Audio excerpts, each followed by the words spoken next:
Hello, I'm Elizabeth Thomas, Provincial Director of Education for the Church in Wales. I'm a member of one of the groups helping Welsh Government establish how the operation of schools will evolve as the COVID-19 situation improves.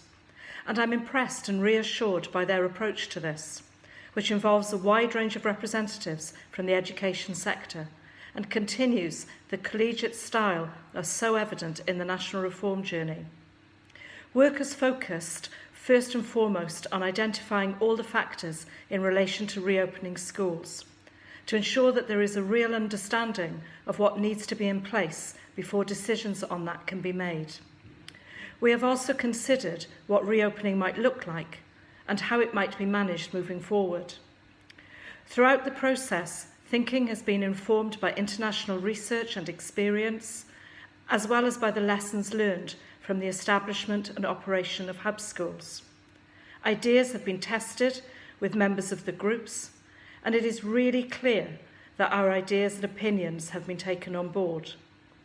The well-being of all has been at the heart of this thinking.